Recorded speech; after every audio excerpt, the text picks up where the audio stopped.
And I think whenever we do that, then that's when stress comes about. And then when from stress, it becomes the worst. The next level will be burnout and things like that. And then we shut down, we break down, right?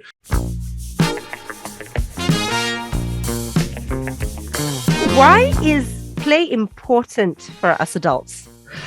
It'd be really boring. Otherwise, it wouldn't. Life is boring, right? Yeah.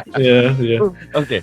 Yeah, and like the three of you guys always play around in the studio and entertain all of us, right? I think it's important, right? Because I think as we become adults, I think sometimes the importance of play is diminished because we are always tasked with different responsibilities like studies, do your job, put food on the table and things like that. And, if we continue along that vein, it becomes it becomes a grind after a while, right? I think play gives us that nice contrast, reminds us of what's important and what we have to look forward to in that sense, right? And I think it's a good reprieve from all the responsibilities and the stuff that we have to do and do things we want to do instead. What kind of play is considered healthy play for adults? Because when my partner is awake, I'm playing with, Okay. No, I'm just saying. Yeah. Oh, great question. Glad we didn't go places we were not supposed to go. I think there's no such thing as what kind of play. There's no such way to dictate what's good or what's bad in that sense, right? I think for me, as long as it's not harmful to yourself, it's not harmful to anyone else, I think go for it, right?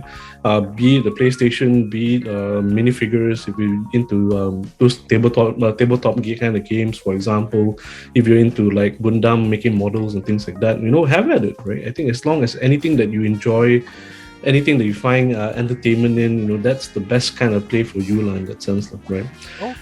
Yep. Oh, no, because Aishah and I don't know if it's childish or is it playful, but we love anime. Yeah, by all means, right? I know plenty of people whose idea of rest and relaxation is to cosplay, right? So they will target those kind of cosplay conventions. They do their whole dress up, their kits and things like that, and that's play for them, right? That's entertainment for them, and that's something that they enjoy doing. I think have at it, I think that's the most important thing here. There is no right or wrong. There's no good or bad. As long as you enjoy it, that's the right kind of play for you, I think. What is the right ratio between work, family, and play? Yeah. I think this goes back to that saying that was popular about a decade ago about how there should be work-life balance, right? So you should balance between your work and your family life, your own life, and all that. And I think over time, what I've personally found is that that's really, really difficult to achieve, right? It's like trying to balance or spin 3, 4, 5 plates in the air at the same time and try and keep everything from breaking in that sense, right? What I've come to preach over the past few years is work-life integration instead, right? So along with this question that you're asking, Prem, I think what's important here is that there's no right ratio. I think it's what you're able to do, right?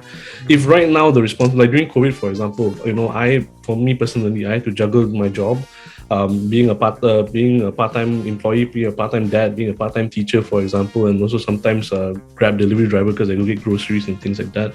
Right. My ability to play was then limited because I had to stretch myself and do all these kind of things, right? Now that things have opened up again a bit, my kids are going back to school, have a bit more free time, then I can play a bit more, right? So I think there is no right ratio. I think it's just to remember to incorporate it into your daily life, right? Even if you can do it once a week, I think that's plenty in that sense, if you're able to. But if you're not, no stress at all, right? Don't worry about it. Do what you need to do, and when time frees up, you can go ahead and do it as much as you can. Being boring. What would be the impact if we didn't play, or lack of play in our lives? I think like any good computer or machine, humans aren't designed to work perpetually, right? I think we're not supposed to be grinding away and doing the same thing over and over again non-stop, right? And I think whenever we do that, then that's when stress comes about. And then when from stress, it becomes the worst. The next level will be burnout and things like that. And then we shut down, we break down, right? So I think other than being boring, I think that's the important part about play. Play gives us that break. That gives us that reprieve from whatever it is that we're doing. It's almost like a reset button, basically, right? So we clear away the cobwebs, for example, and gives us a bit of new perspective as well, right? I think there are a lot of times, even when I play games, for example, video games or play games with my kids, it gives me ideas on how I can work with my clients, for example, right? So I think it's really about just stepping away from whatever that is that we're grinding away at and just looking at it from a different perspective, right? And that play gives us that break from it all in that sense. It's like stepping into a most new fantasy world almost, right? And that's what we're trying to achieve here whenever we try and engage in good, solid, active play. Okay. Wow. Okay, so I guess we got to start playing lah. Absolutely. Yeah. Just don't play the fool. Okay. Yeah. All day, every day, play day. Nice.